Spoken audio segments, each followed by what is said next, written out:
he decidido seguir con más fuerza si cabe al frente de la presidencia del Gobierno de España. Pedro Sánchez se queda, lo acaban ustedes de escuchar, va a seguir al frente del Gobierno de España con energías renovadas y fruto, lo ha dicho él mismo, de una reflexión personal y familiar. El presidente ha pedido un cambio en la política española, en la política nacional, para sacar del debate las mentiras y los bulos. Por tanto, la pregunta es sencilla. ¿Queremos esto para España? ¿Qué tal a todos? Muy buenas tardes. Una vez más ha vuelto a ocurrir. El presidente Pedro Sánchez ha mantenido en vilo a toda una nación, a todo un país, en torno a una decisión. Vamos hasta el Palacio de la Moncloa. Silvia Mascareño. Silvia, buenas tardes. Una decisión que le mantiene al frente del Ejecutivo y desata, esto se esperaba también, una ola de reacciones. Silvia. Sí, porque tras 5 días de reflexión, Pedro Sánchez anuncia que no dimite, que no tira la toalla, pero hará un punto y aparte en esta legislatura, una oportunidad para ahondar en derechos y democracia, según los socios del gobierno de coalición, puro cálculo electoral para el Partido Popular. Hoy el presidente del gobierno ha preferido huir hacia adelante que dimitir. Hoy más que nunca, el pueblo español necesita serenidad, seriedad y un horizonte de país. ¿Cómo analiza esa decisión el Gobierno de Canarias? Patricia Santana, buenas tardes. ¿Qué tal? Muy buenas tardes. Pues el portavoz del Gobierno ha sido prudente, Paco Luis. Alfonso Cabello dice que no quieren hacer de momento especulaciones, esperarán también a la respuesta del presidente canario Fernando Clavijo, pero lo que sí ha dicho Cabello es que esperan que este parón que ha hecho Sánchez de 5 días no influya en los retrasos en el cumplimiento de la agenda canaria. Una agenda que, por ejemplo, está pendiente de la reforma de la ley de extranjería, una reforma que se pactó la semana pasada y que debería resolverse si se cumplen los plazos la próxima semana. La expectativa es que no se produzca ningún retraso más en los muchos asuntos que tenemos pendientes con el Gobierno del Estado. Eso es la agenda canaria. Enseguida entramos en miga, pero han pasado más cosas. Salvamento Marítimo ha rescatado a 9 supervivientes de un cayuco que volcó hace 2 días en el sur del Hierro. María Fernández aseguran que en esa embarcación viajaban, mucha gente, 60 personas. Así lo han confirmado los supervivientes, por lo que estaríamos hablando de alrededor de unas 50 personas fallecidas. Cuando esta mañana el Elimer, el helicóptero de salvamento marítimo, se acercaba hasta la zona, se encontraba con esos 9 supervivientes aferrados a un cayuco a punto de hundirse. Fueron trasladados hasta el aeropuerto de la isla y posteriormente hasta aquí, hasta el hospital insular donde se encuentran. Por ahora su estado de salud es desconocido. Sigue abierta la investigación sobre los restos humanos encontrados este fin de semana por varios pescadores. Chasirasi Herrera, un cuerpo con importantes signos de violencia. Chasi. Sí, la Guardia Civil mantiene abiertas varias líneas de investigación en un caso que, una vez realizada la autopsia, apunta a una muerte violenta con indicios de criminalidad. Manuel Benítez lleva desde los 14 años dedicándose a la carpintería. Desde los últimos 16 trabaja la madera de manera tradicional, labor que va a ser reconocida con el premio al mejor artesano 2024 en la Feria Insular de Artesanía de Fuerteventura. 10 años más, el día que nos retiremos los 2 o 3 que quedamos, porque ya no quedamos sino 2 o 3, que es lo que nos va a quedar. Y es triste que se tenga que perder porque nadie mira hacia nosotros. En el municipio de Tegueste hoy se vive una segunda jornada de fiesta con el Día del Carretero. Aquí lo están viendo, señal en directo, durante toda la tarde las carretas que salían ayer en la romería se exponen en las calles del casco, mientras los carreteros, también muchos visitantes, disfrutan de la música, el vino y la gastronomía de este municipio de Tenerife. El endemismo de los tajinastes rosados ha comenzado a florecer en el mes de abril, adelantándose varias semanas a su tiempo habitual en el entorno del Roque de los Muchachos, aunque eso sí, para verlos en su máximo esplendor aún habrá que esperar a mediados de mayo. Agotamos los últimos días de abril con el paso de un frente que algo de agua ha dejado, pero ¿va a seguir esto así? Emilia González, buenas tardes. Pues mucho nos tememos que no, tras el paso de este frente débil que ha regado el archipiélago de lluvia serena. A partir de mañana suben ligeramente las temperaturas. Lo que no va a cambiar va a ser el viento, va a seguir soplando con intensidad los alisios y se va a acelerar en las zonas habituales de aceleración como en los extremos noroeste y sureste. También mañana hay baja probabilidad de lluvia. Enseguida lo vemos todo en el espacio del tiempo.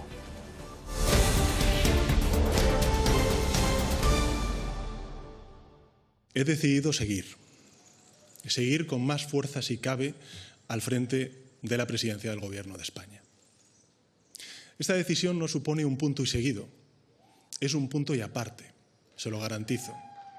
Por eso asumo ante ustedes mi compromiso de trabajar sin descanso, con firmeza y con serenidad por la regeneración pendiente de nuestra democracia. Bueno, ha sido esta mañana casi como en la tanda de penaltis de un mundial, todo el mundo muy atento a las palabras del presidente del Gobierno de España.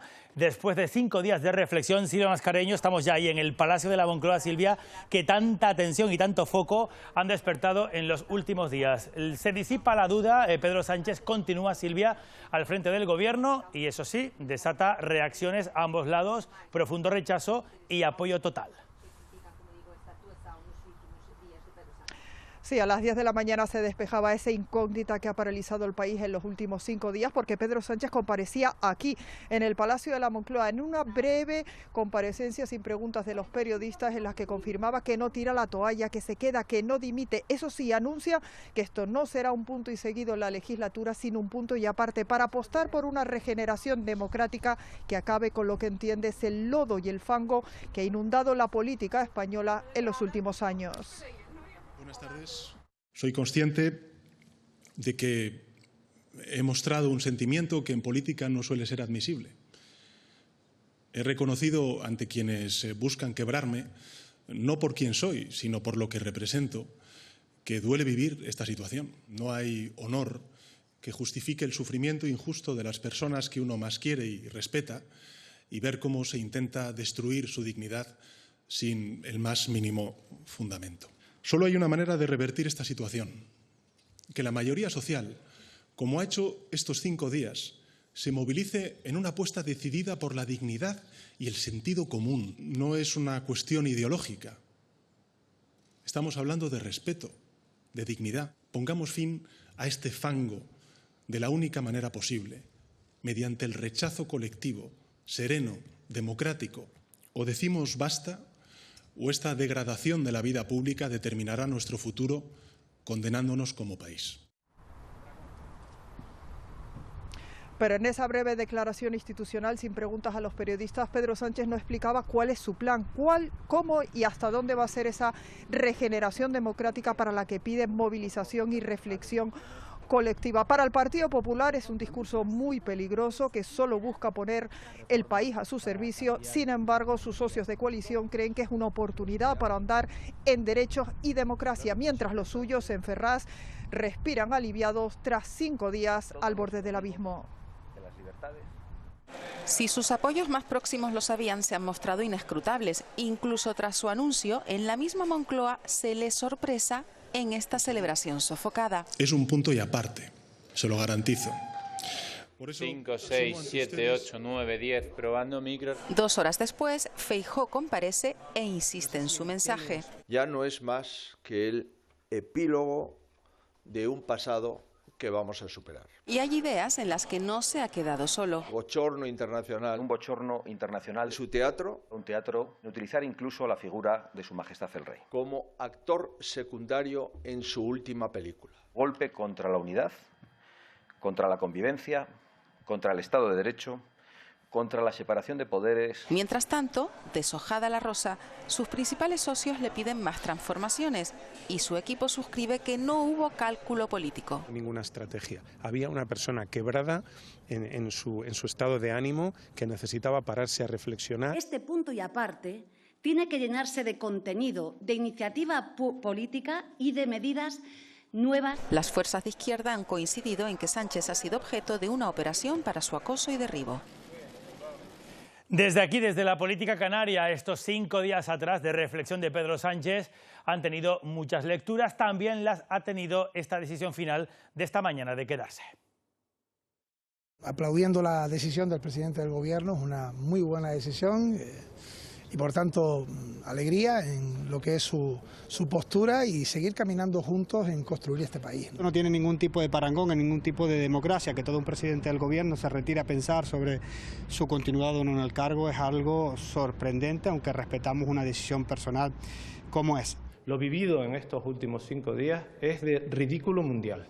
Queda muy claro en el día de hoy que lo que Pedro Sánchez ha hecho en estos 5 días ha sido una estrategia política. Es una decisión coherente en este momento de inestabilidad, de avance de la derecha, de la extrema derecha, no ceder a las presiones en este terreno más personal. Desde Vox lo que hacemos es nuevamente tender la mano al Partido Popular, a la dirección del PP, que tiene la posibilidad de luchar junto a nosotros contra Pedro Sánchez. Lo mejor que le podía ocurrir al Partido Socialista, en primer lugar, al país y a la Comunidad Canaria, es que haya estabilidad y que haya gobierno. Creo que hay que tener más seriedad, más altura de mira y no generar estas situaciones de inestabilidad. Si hay situaciones personales que nos sobrellevan, creo que hay otras formas de hacerlo.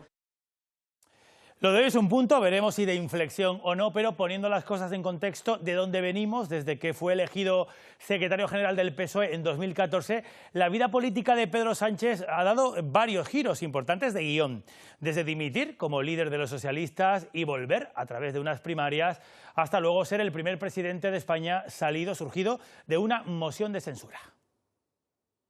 Yo soy como el Cholo Simeone, partido a partido, partido a partido. Vamos a disfrutar de este proceso. Y esa es la filosofía que ha seguido desde que fuera elegido secretario general del PSOE hace una década.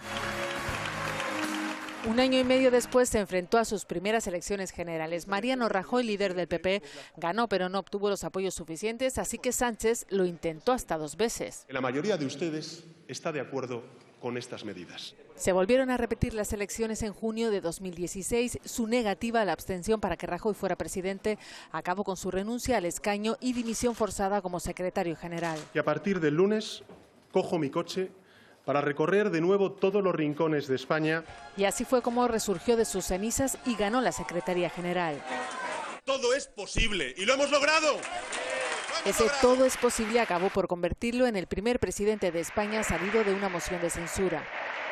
Sin embargo, no consiguió sacar adelante los presupuestos y tuvo que convocar hasta 2 procesos electorales en 2019.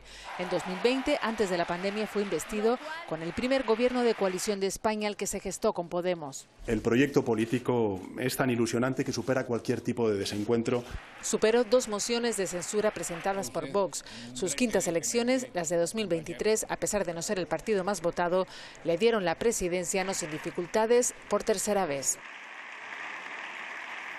Las cosas son como son. Pensábamos hablar con un politólogo experto en la Constitución por aquello de los escenarios que se iban a abrir en un hipotético cese o dimisión de Pedro Sánchez, que no ha sido. Nada que ver. Esto es para estudiarlo. Leopoldo Cabrera, profesor sociólogo de la Universidad de La Laguna. Muy buenas tardes. ¿Qué tal? Buenas tardes. Estamos, profesor, ante un nuevo cambio de guión táctico, ¿o usted cree que es una decisión personal y familiar? A ver, quizás apunta a ambas cosas, quizás apunta a una cuestión familiar, pero probablemente también es un escenario de estrategia electoral. Dudo que un presidente de gobierno tome una decisión sin haberla meditado con tiempo, y probablemente la carta que escribió también es una carta meditada, no es una carta que aparezca de un minuto a otro.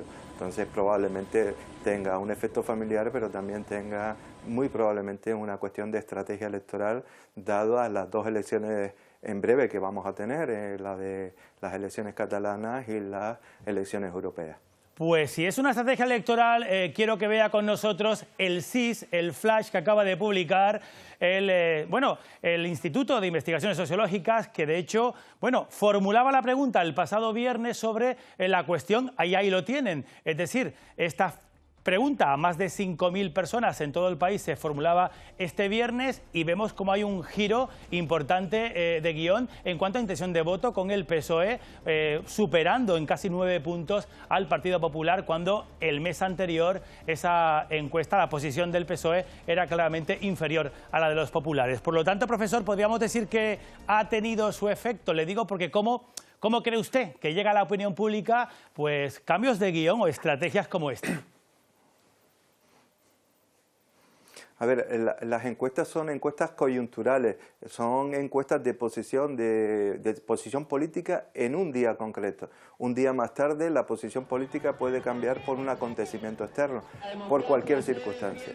El Centro de Investigaciones Sociológicas hoy dio esos resultados en torno a las 2 de la tarde, a la 1 hora en Canarias, y los resultados es en torno a 1.809 personas. No son encuestas mucho mayores, son encuestas en torno a 2.000 personas, no más. Es una cuestión muy particular, hay que leer todas las preguntas del CIS, no solamente la posición del voto político. Porque si uno mira las posiciones en las distintas preguntas, lo que observa con bastante claridad es una situación de una sociedad dividida en dos, polarizada entre aquellos que entienden que debe convocar elecciones inmediatamente y aquellos que entienden que debe seguir. Y cuando estamos hablando de esto, hablamos del 45-45 y un 10% de personas indecisas. O sea que estamos en una situación compleja. No es solamente ver el voto, sino hacer una lectura comedida de todos los datos que aparecen en las distintas preguntas del sí.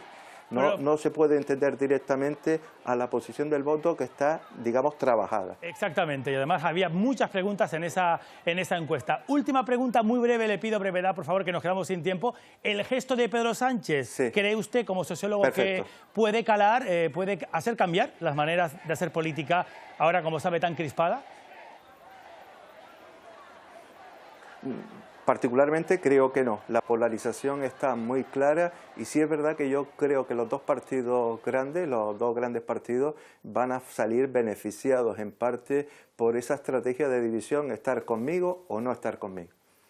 Pues muchas gracias, Leopoldo Cabrera, profesor sociólogo de la Universidad de La Laguna, por atender nuestra llamada y por ilustrarnos también ante tanta incertidumbre. Muchas gracias a ustedes. Bueno, pongamos nosotros ahora el foco, más local, en una reunión, la del Consejo de Gobierno, Patricia Santana, que habrá estado ese gobierno y esa reunión muy pendiente también, Patri, de la comparecencia esta mañana de Pedro Sánchez. Pues sí, aunque con relativa prudencia, Paco Luis, el portavoz del Gobierno, ha dicho que solo espera que este parón que ha hecho Sánchez no influya en el cumplimiento de la Agenda Canaria. Una Agenda Canaria que tiene como asunto más inminente esa aprobación de la reforma de la Ley de Extranjería que se pactó el pasado lunes y que debería resolverse la próxima semana en cuanto al reparto de los 5.500 menores migrantes que acoge ahora mismo Canarias.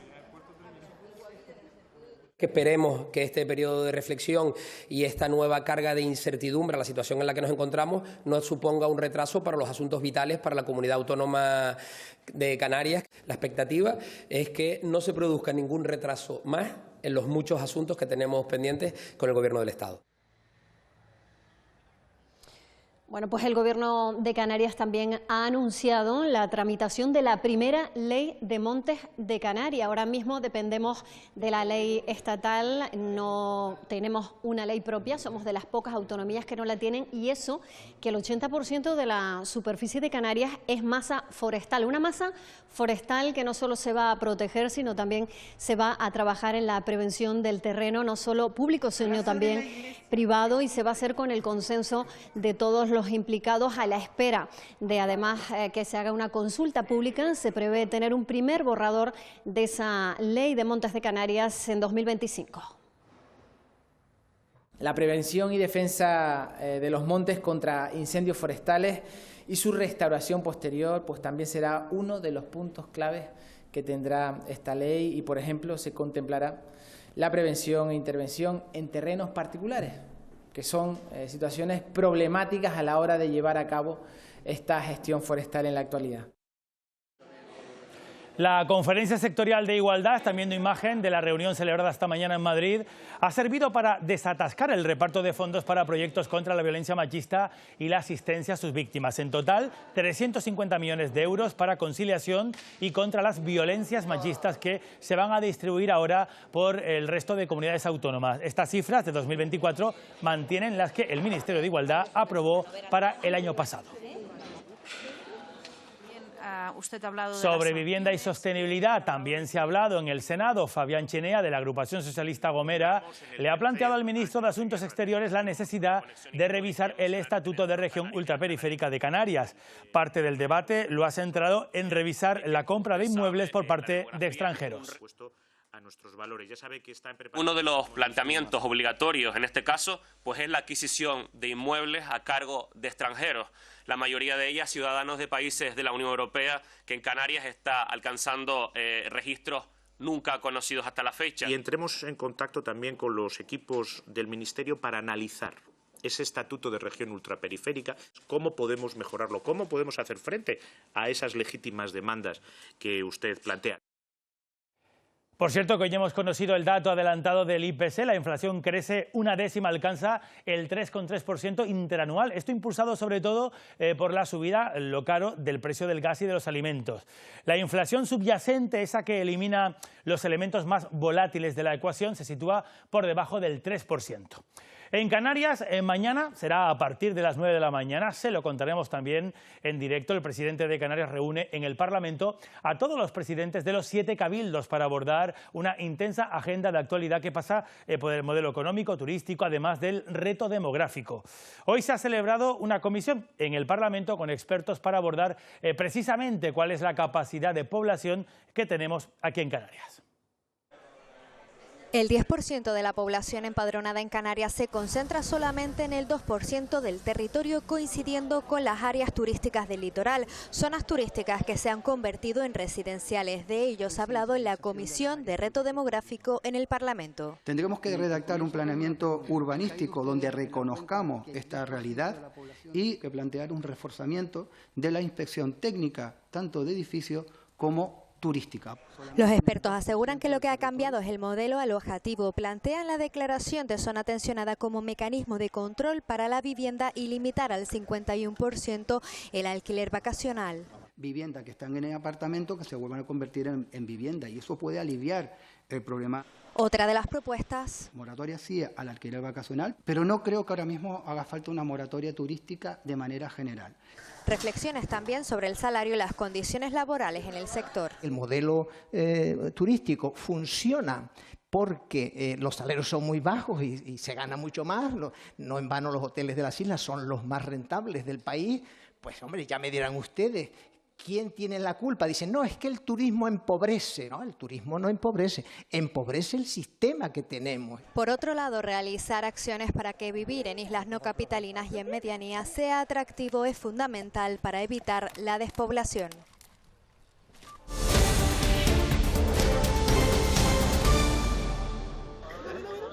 Es el momento en que agentes de la Guardia Civil rescataban este sábado por la tarde los restos mortales de una mujer en el sur de Tenerife. De momento no se conoce su identidad. El cadáver fue localizado flotando en el agua.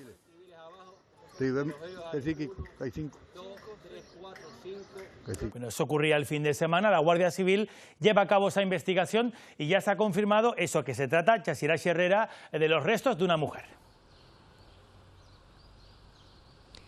Sí, lo ha confirmado la Guardia Civil, que mantiene abiertas varias líneas de investigación. En primer lugar, para determinar la identidad de la persona a la que corresponden esos restos, y en segundo lugar, para identificar las circunstancias que giran en torno al caso, que se mantiene bajo secreto de sumario. Pese a ello, y una vez que se ha realizado la autopsia, todo apunta a que la muerte ha sido violenta y existen sospechas de criminalidad, según fuentes cercanas al caso.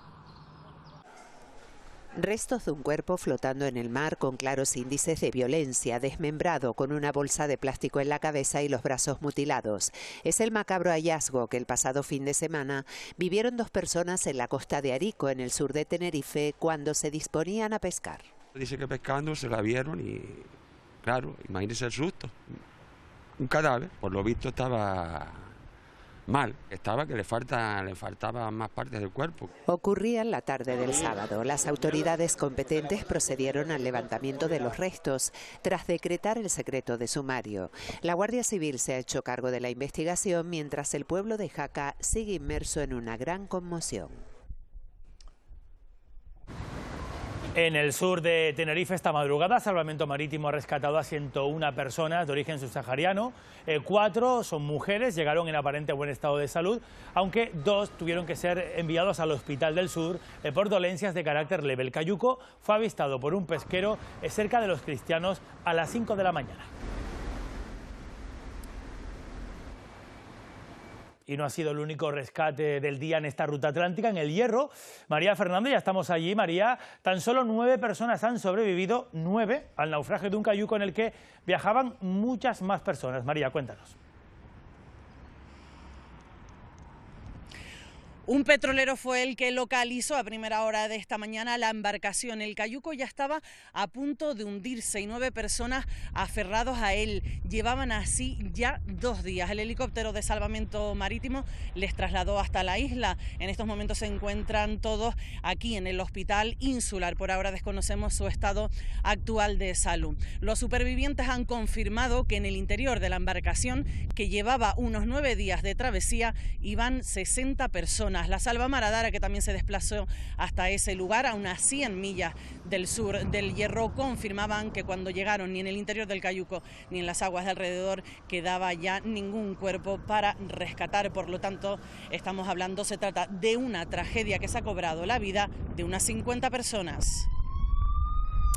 Gracias, María. Estas 9 personas rescatadas de 60, como dice la compañera, han tenido mucha suerte. Otros cientos, miles, según las ONGs, mueren en ese viaje o perdidos en el océano. Según la Organización Internacional de las Migraciones, la mayor parte de las pateras que desaparecen en el mar es porque se hunden en esa travesía. Sin embargo, hace 2 semanas una de ellas llegaba a Brasil, lo hemos visto muchas veces, con 9 cuerpos sin vida a bordo. La Policía Federal investiga si entre esas personas había ciudadanos del Congo y no solamente mauritanos, como se pensó en un primer momento. No se conocía un caso registrado similar en Brasil. Unos pescadores encontraban un cayuco africano en las costas de Bragança, Pará, con 9 cuerpos a unos 4.800 kilómetros de su destino inicial, el archipiélago canario. Las autoridades los han enterrado a 220 kilómetros de ahí, en Belém, en una ceremonia de máximo respeto.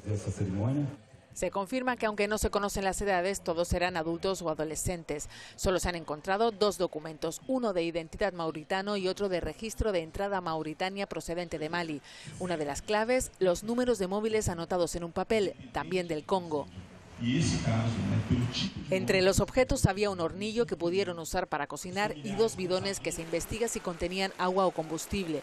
Había además, y esto es fundamental para determinar el número de ocupantes, 27 teléfonos móviles, pero ya han confirmado que debido a su oxidación será complicado extraer información. La Policía Federal, que trabaja junto a la Interpol y el Comité Internacional de Cruz Roja, ha destacado que el entierro es una manera de dignificar a las víctimas para que las familias, una vez identificados, puedan visitarles o repatriarles.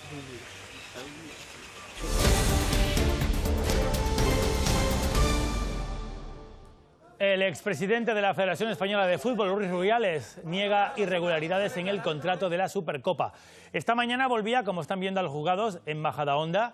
Además, ha negado también ante la jueza haber pagado comisiones a Gerard Piqué o a su empresa Cosmos, y también dice que nunca las cobró. Respecto a las obras del Estadio Sevillano de la Cartuja, que están también bajo investigación, defiende que su adjudicación se sometió al Comité Económico de la Federación.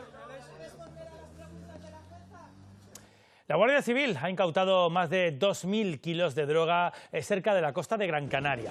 En total, 62 fardos de hachís localizados en el interior de esta neumática que están viendo en el litoral de la isla. Hay 2 personas detenidas por un delito contra la salud pública y no se descartan más detenciones en las próximas horas. La embarcación procedía de Marruecos. Las autoridades del país colaboran en esta investigación.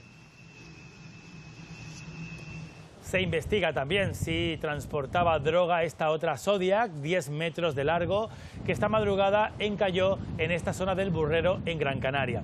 Al descubrirla, a primera hora de la mañana, agentes de la Policía Local y la Guardia Civil realizaron una inspección sin encontrar pistas de su origen ni tampoco enseres personales. La Zodiac ha sido retirada y trasladada hasta un almacén municipal. El almacén municipal de Ingenio. Y otra cosa porque un hombre se enfrenta a 27 años de cárcel por presuntamente violar a su propia hija de 11 años. En el juicio hemos escuchado hoy el relato desgarrador de la madre de la menor. La defensa apunta a una historia inventada. Dai Domínguez. La denunciante, que en el momento de los hechos tenía 11 años, ha presentado un informe psicológico para ausentarse del juicio por un delicado estado emocional. Se han reproducido en sala sus testificales en instrucción y en ellas corrobora varios episodios de agresiones sexuales por parte de su propio padre. Quien sí ha estado en el juicio es la madre de la menor, que ha relatado en el momento en el que una terapeuta corrobora que su hija había sido víctima de agresiones sexuales. La madre ha afirmado que el daño causado a su hija es irreparable. Le han destrozado la vida. Le han destrozado la vida. Es un daño moral irreparable lo que le han hecho a mi hija. Ningún niño se lo merece. La defensa del acusado, que será el último en declarar y al que piden 27 años de prisión, apunta a que la niña tiende a inventarse historias. Dos docentes del centro escolar en donde cursó sus estudios han declarado que en una ocasión fingió ser víctima de bullying. Cuando no había nadie en las aulas, le dejaban unos mensajes pues insultando y contra ella, hasta que bueno, nos dimos cuenta que los mensajes se los estaba dejando ella misma. El Ayuntamiento de Vallehermoso, en La Gomera, está buscando ofrecer oportunidades habitacionales para sus vecinos y para ello ha cedido varias parcelas para la construcción de vivienda pública. Entre las medidas se encuentra dar uso habitacional a las antiguas escuelas unitarias que ahora están desocupadas. La última novedad que hemos incorporado es con el convenio a 3 bandas entre el Visocán, Cabildo y Ayuntamiento de Vallehermoso para adquirir un inmueble que también se encuentra en la trama urbana del casco de Vallehermoso para poner a disposición 8 viviendas, protección oficial en régimen de alquiler.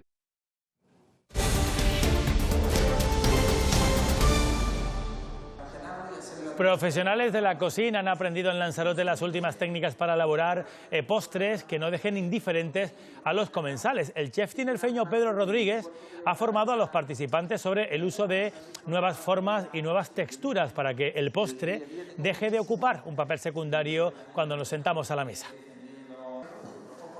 Convencer a la gente de que se sigue consumiendo muy poco postre, a pesar de los pesares de que todos somos muy golosos y los ratios de venta de postres son muy pocos. Entonces el debate y la demostración era ver qué podemos hacer para incentivar ese consumo, hacer una pastelería cada vez más inclusiva, más sana y adaptarla a cada municipio, a cada zona. Bueno, casi un postre para los sentidos, para la vista, son también nuestros paisajes naturales. Poco a poco, el Roque de los Muchachos en La Palma comienza a teñirse del manto multicolor que trae la primavera. Y destaca entre todas las especies el tajinaste rosado, que ha adelantado, por cierto, su floración varias semanas. Desde que se tomó a finales del siglo pasado la decisión de recuperar el tajinaste rosado, su expansión se ha mantenido a un ritmo pausado. Asentado cada vez en más zonas, comienza ahora a tomar su imagen más esperada. La floración de los tajinastes rosados se ha adelantado unas semanas en este año, como ya sucede en el Mirador al Infinito. En otros puntos están en una primera fase, como es en el Llano de las Ánimas y en el Lomo de la ciudad. Hace varios años se pensaba que era una variedad del de Tenerife, y ya se ha descubierto que no, que es un endemismo de la isla de La Palma, que es Equium perezi. Y bueno, es muy llamativa, es monocárpico, que eso quiere decir que una vez florece, pues ya mueren. Es por ello que no hay que pisar a su alrededor para facilitar su crecimiento. Poco a poco, a lo largo de estos últimos años, esta planta se ha ido sembrando, se ha ido repoblando con un trabajo del Parque Nacional y poco a poco estamos viendo que el trabajo está dando sus frutos porque ya la planta por sí misma, aunque sigamos trabajando, se está dispersando poco a poco, ¿no? Un espectáculo efímero y un triunfo del conservacionismo, que por ahora se imponen al cambio climático. Unos 3.000 ejemplares florecerán este 2024 en las Cumbres Palmeras. Por cuarto año consecutivo, Santa Cruz de la Palma se viste de flores con motivo del aniversario de su fundación, que se celebra este viernes. Recupera una tradición perdida: engalanar edificios, puertas, balcones y ventanas con plantas naturales. El consistorio anima a la ciudadanía a colaborar en la colocación de miles de flores que se van a repartir por la capital palmera. Que las vecinas y los vecinos participen también de la decoración que estamos invitando desde el equipo de gobierno, desde el Ayuntamiento de Santa Cruz de la Palma y también todos los comerciantes. Yo creo que es un buen entrenamiento para lo que nos espera el próximo año, que es el recibimiento de la Virgen de las Nieves a la ciudad. Vamos ahora hasta otra fiesta muy seguida, muy popular. En directo estamos ya en Tegueste, en Tenerife. El municipio continúa de fiesta. Manu Cruz, tras la romería de ayer, hoy están inmersos en otra cosa, en la celebración del Día, Manu, del Carretero. Sí, otro de los eventos importantes de estas fiestas de San Marcos, donde esas carretas que ayer estaban presentes en la gran romería, hoy engalanan nuevamente esta carretera, exhibiéndose como una muestra cultural y artesanal de un municipio de Tegueste que todavía, tras la resaca del domingo, continúa de fiesta en una jornada que va a concluir como debe ser, como manda la tradición, con verbena en la plaza de San Marcos.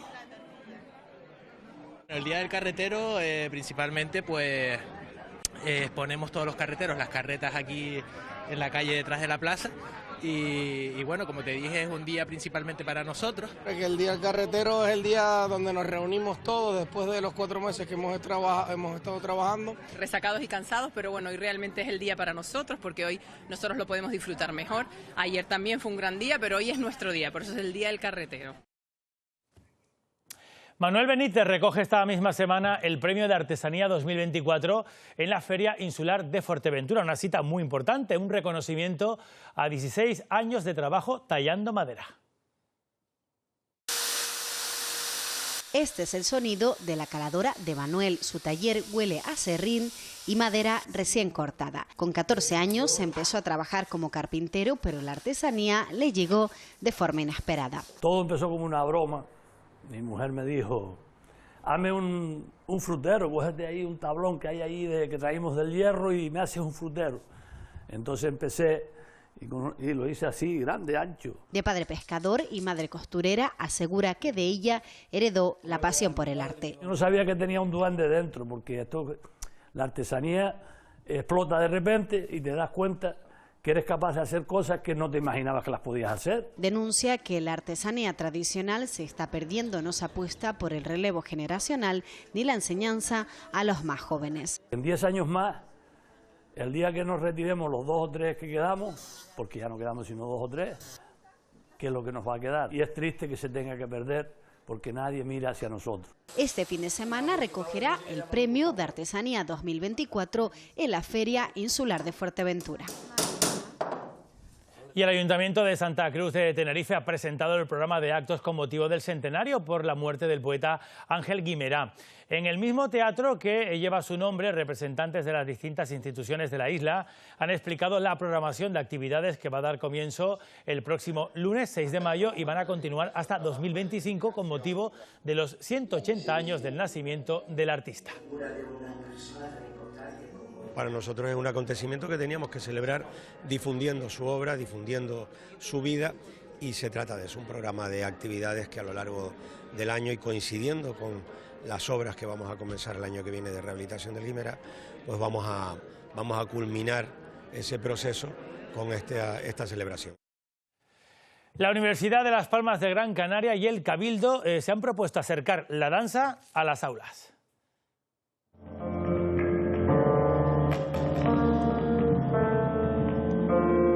Por Por este motivo, este lunes se han desarrollado varias performances improvisadas en la Escuela de Arquitectura de Tafira, con un bailarín irrumpiendo en una clase, como están viendo, y otras dos compañeras participando a continuación en otra escenificación desarrollada en el patio interior del edificio. Se trata de la iniciativa Bailar los Campus, programada con motivo del Día Mundial de la Danza, y que, como vemos en las imágenes, ha dejado a más de uno boquiabierto. El propósito es activar los espacios de la universidad, de los campus, con acciones dancísticas. Aquellos alumnos que nunca habían tenido la oportunidad de presenciar un espectáculo de danza, ya el año pasado tuvimos éxito, ¿no? Aquí en arquitectura, precisamente con algún evento de danza. En la agenda deportiva la danza no puede ser completa, pero bueno, hoy estamos de doble celebración, no pudo haber pleno de 3, pero 2 títulos, voleibol y también hockey línea, no están armando nada mal. Nada mal, Olímpico consiguió su tercera liga, segunda consecutiva, se puso ayer en el cuarto encuentro de la final a la Barca de Menorca, partido que vimos en Televisión Canaria, exitazo, también en hockey línea, segundo título consecutivo continental para el Molina Sport, así que enhorabuena para ambos equipos. Por su parte se quedó a las puertas el Lenovo Tenerife en la Basketball Champions League, en la final perdió frente a Unicaja de Málaga, también partido que vimos aquí en Televisión Canaria, pero que les quiten los bailados. Final también de competición continental. Y tenemos ya encima en las Islas Canarias, semana grande en el motor en las islas. Desde hoy han empezado los test en las carreteras Gran Canarias, en Valsequillo en particular en concreto.